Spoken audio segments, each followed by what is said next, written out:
सुनवू सोच रहा था, क्या लोग इतनी आसानी से मार दिए जाते हैं बिना किसी चेतावनी के? उसे यकीन नहीं हो रहा था कि यहाँ कोई बच भी सकता है। लेकिन तभी स्क्रीन पर एक नकाबपोश व्यक्ति ने घोषणा की।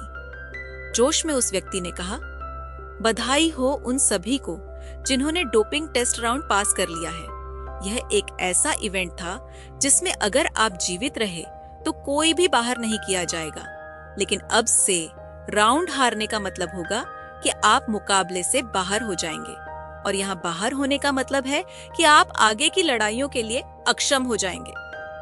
उस व्यक्ति ने आगे कहा, हम जानते हैं कि आप सभी यहाँ 10 बिलियन वॉन के ग्रैंड प्राइज के लिए आए हैं। इतनी बड़ी राशि सुनकर हर कोई उत्तेजित हो गया। उस पल हर कोई उस पैसे पर हाथ पाने के लिए कुछ भी करने को तैयार था। यहाँ तक कि सनवू भी खुद से कह रहा था कि इतनी बड़ी रकम से उसका पूरा परिवार आखिरकार इंसानों की तरह जी सकेगा, और वह भी इसके लिए कुछ भी करने को तैयार था। लेकिन व्यक्ति ने कहा कि दुर्भाग्य से यह प्राइज सिर्फ एक ही व्यक्ति जीत सकता है। लेकिन निराश होने की जरूरत नहीं है, क्योंकि अगर आप टॉप 16 में पहुंचते हैं और जीवित रहते हैं तो आप वीआईपी द्वारा आप पर लगाए गए दांव का 5% प्राप्त करेंगे। सभी खिलाड़ी बहुत उत्साहित हो गए। कुछ कमजोर खिलाड़ी कह रहे थे कि वे पुरस्कार और दांव की राशि दोनों को जीत लेंगे। व्यक्ति ने फिर उन्हें बताया कि हर खिलाड़ी का अपना एक प्रसारण चैनल होगा और उन्हें एक गाइड दिया जाएगा जो उनकी कैमरा टीम के रूप में भी काम करेगा। वीआईपीज उन खिलाड़ियों के चैनल देखेंगे जिनके जीतने की उन्हें उम्मीद होगी और उन पर दांव लगाएंगे।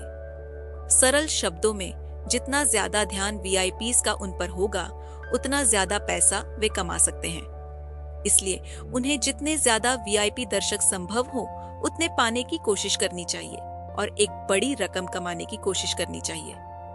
अब उन्हें 5 खिलाड़ियों के लिए एक कमरा दिया जाएगा जिसमें वे गेम खत्म होने तक रहेंगे। वे अपने रूममेट्स चुनने के लिए स्वतंत्र थे और किसी भी सवाल के लिए उनका गाइड उनकी मदद करेगा। उन्हें बताया गया कि कृपया अपने कमरों की ओर बढ़ें। जोकर जैसा दिखने वाला आदमी केकड़े जैसे आदमी से कह रहा था, वीआईपीज का ध्यान खींचने के लिए मुझे मजबूत खिलाड़ियों के साथ रहना होगा और कुछ बड़े मूव्स दिखाने होंगे।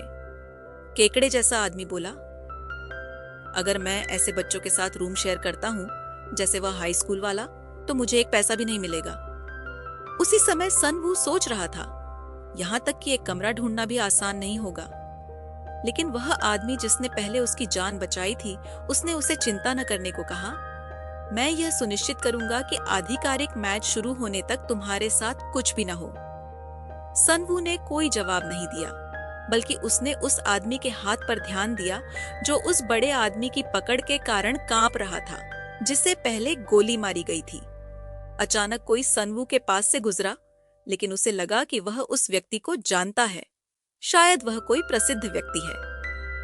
आदमी ने सनवू से कहा, लगता है कि वहां एक कमरा है जिसमें कोई प्रतिस्पर्धा नहीं है, चलो देखते हैं। सनवू ने शक करते हुए सोचा, इस आदमी को मेरे कारण चोट लगी है और अब वह मेरे साथ रूम शेयर करना चाहता है, जिसे बाकी सभी लोग नजरअंदाज कर रहे हैं। वह उसके इरादों को नहीं जानता था, लेकिन चाहे जो भी कमरा चुने, खतरा हर जगह होगा। इसलिए उसने उस आदमी का पीछा किया। जोकर जैसा आदमी जब उन दोनों को देख रहा था तो बोला, वाह, यह ग्रुप पूरी तरह से गड़बड़ है। केकड़े जैसा आदमी बोला, इनकी व्यूअरशिप सबसे कम होने वाली है। जोकर आदमी ने कहा, इसीलिए मैं उस कमरे के बगल में गया जिनकी व्यूअरशिप सबसे ज्यादा होगी। एक ही कमरे में रहना खतरनाक हो सकता है, लेकिन बगल में होने से मुझे कम से कम थोड़ी स्क्रीन टाइम मिलेगी। केकड़े जैसा आदमी सहमत हुआ और कहा, अगर ऐसे मसल्स वाले अमीर दर्शकों को आकर्षित करते हैं तो इसका फायदा हमें भी मिलेगा। जोकर आदमी के कमरे के सामने वाले कमरे में 3 बड़े आदमी दिख रहे थे जो काफी डरावने लग रहे थे, लेकिन उनके आश्चर्य के लिए एक सुनहरे बालों वाला व्यक्ति कमरे में दाखिल हुआ और दरवाजा बंद कर दिया। उसने उन बड़े आदमियों की ओर बढ़ते हुए कहा, जहां तुम लोग बैठे हो वह जगह काफी अच्छी लग रही है, क्या तुम लोग वहां से हट सकते हो? एक बड़ा आदमी आगे बढ़ा और बोला, कैमरा भी चालू नहीं है और तुमने दरवाजा भी बंद कर दिया, लगता है तुम मौत मांग रहे हो। और वह सुनहरे बालों वाले आदमी पर हमला करने के लिए अपना बायां हाथ उठाकर दौड़ा। लेकिन सुनहरे बालों वाले ने अपनी 2 उंगलियों से उसकी गर्दन के सबसे कमजोर हिस्से पर हमला किया और कुछ ही सेकंड में उसे गिरा दिया। वह जगह पूरी तरह से मरोड़ गई थी जहां उसे मारा गया था। बाकी बड़े आदमी हैरान थे। सुनहरे बालों वाले ने उनसे पूछा, कोई और मेरा स्वागत करना चाहता है? लेकिन वे डर के मारे जवाब नहीं दे पाए। सुनहरे बालों वाले आदमी का नाम हान मीनू था, उम्र 19 साल। हम उसे संदर्भ के लिए MSU कहेंगे। कुछ घंटों बाद एक पुल पर एक कार के अंदर किम ने योनवू से कहा कि पहली वाइस प्रेसिडेंट फिर से ट्रॉय माचून के साथ मिल रही है, जो पिछले टूर्नामेंट के चैंपियन थे। योनवू बोला, जाहिर है वह उसे ही इस्तेमाल करेगी और उसे हराना नामुमकिन है, मेरे विपरीत जिसके पास सिर्फ एक हाई स्कूल का विकल्प है। किम ने कहा, अगर सनवू टॉप 16 में पहुंच जाता है तो वह दूसरे डोपिंग राउंड में जा सकेगा। उसके शरीर की हड्डियां पहले से ही सामान्य व्यक्ति से 10 गुना मजबूत हैं और अगर वह अतिरिक्त डोपिंग के साथ सफल हो जाता है तो हम एक रिकॉर्ड ब्रेकिंग मॉन्स्टर का जन्म देख सकते हैं। लेकिन योनवू ने कहा, हमें यह सुनिश्चित करना होगा कि वह हमारे साथ ही रहे, क्योंकि अन्य VIPs उसे छीनने की कोशिश कर सकते हैं। किम ने कहा, मुझे नहीं लगता कि हमें अभी इसकी चिंता करने की जरूरत है, क्योंकि जिस 5 व्यक्ति वाले कमरे में सनवू गया है, वहां के सभी लड़ाकों की व्यूअरशिप डोपिंग टेस्ट राउंड में सबसे कम थी। फाइटिंग वार्ड में सनवू अपने कमरे में दाखिल हुआ। उस आदमी ने चिंतित होकर कहा कि व्यूअरशिप बढ़ाना आसान नहीं होगा, क्योंकि दर्शक उन्हीं फाइटर्स के पास जाएंगे जिन्हें वे जीतने लायक मानते हैं। अब कमरे में एकमात्र महिला फाइटर थी जिसका जीतने का मौका बहुत कम आंका गया था। उसका नाम था अमांडा ग्रोक, उम्र 23 साल, कैपोआ जिउ जित्सु में प्रशिक्षित। दूसरा सबसे छोटा फाइटर था किम मिनहो, उम्र 25 साल, बॉक्सिंग में। और आखिरी था मिनन, उम्र 28 साल। सनवू और उस आदमी को विश्वास नहीं हो रहा था कि वह कितनी अजीब हरकतें कर रहा था, जैसे वह अपनी कोहनी से अपनी जीभ छूने की कोशिश कर रहा हो। उनके कैमरे चारों ओर लगे हुए थे। आदमी ने सनवू से कहा कि लगता है गाइड्स ने शूटिंग शुरू कर दी है, इसलिए उन्हें VIPs का ध्यान आकर्षित करना होगा ताकि वे दांव की रकम जमा कर सके। फिर उस आदमी ने अपने हाथ से कुछ करतब दिखाने शुरू किए, जैसे एक हाथ पर उल्टा हो गया।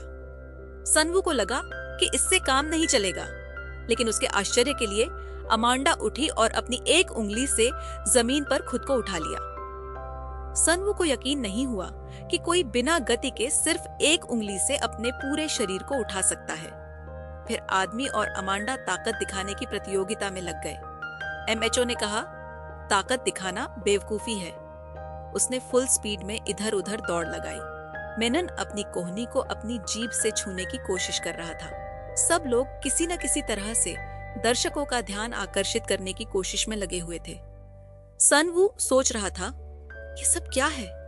दिखने में तो गजब लग रहा है, लेकिन मुझे ऐसा क्यों लग रहा है कि मैं बेवकूफ जैसा दिख रहा हूं?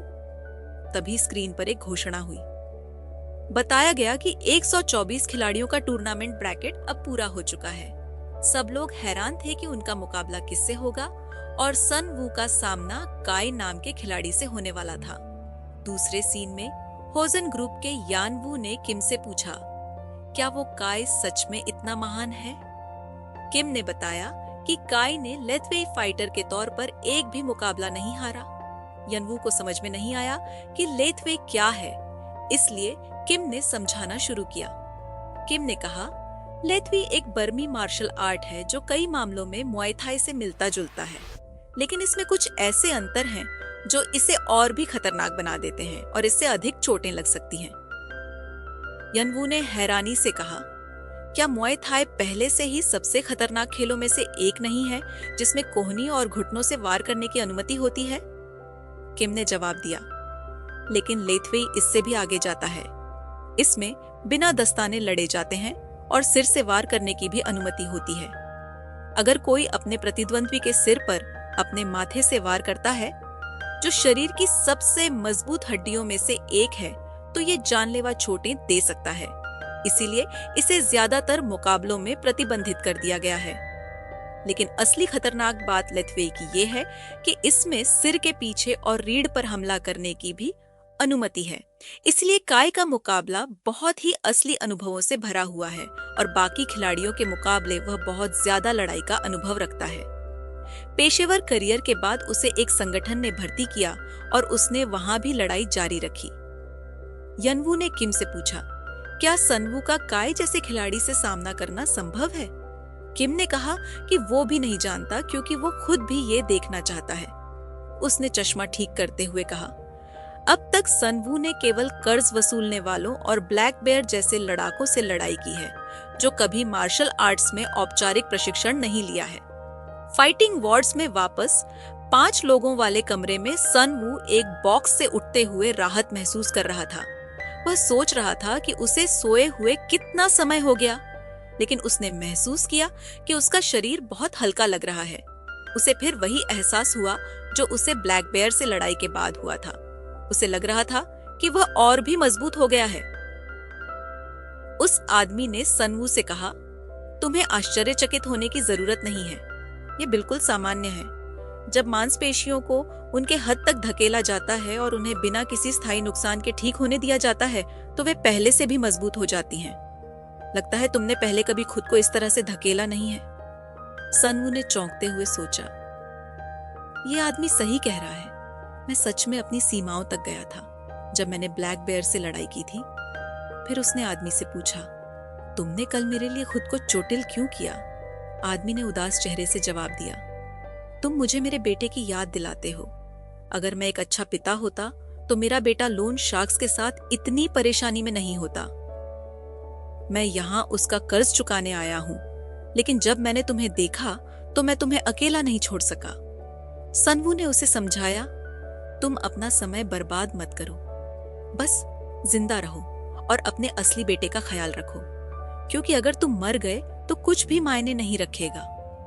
आदमी उसके शब्दों से प्रभावित हुआ, लेकिन फिर भी उसने कहा कि वह सनवू की मदद करने के लिए तैयार है।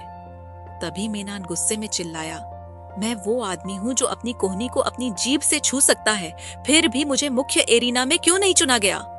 उस आदमी ने सनवू से कहा, मैंने सुना है कि जिन मैचों में सबसे ज्यादा दर्शक होते हैं वो मुख्य एरिना में होते हैं और बाकी मुकाबले डोपिंग एरिना में होते हैं। लेकिन अगर हम सभी को मुख्य एरिना में रखा गया है तो इसका मतलब है कि हमारे विरोधी सबसे लोकप्रिय मॉन्स्टर्स हैं। सनवू ने इसे एक अच्छा अवसर समझा, क्योंकि इस तरह से सभी वीआईपी दर्शक उनके कमरे पर ध्यान देंगे। आदमी ने हैरान होते हुए कहा, तुम पागल हो?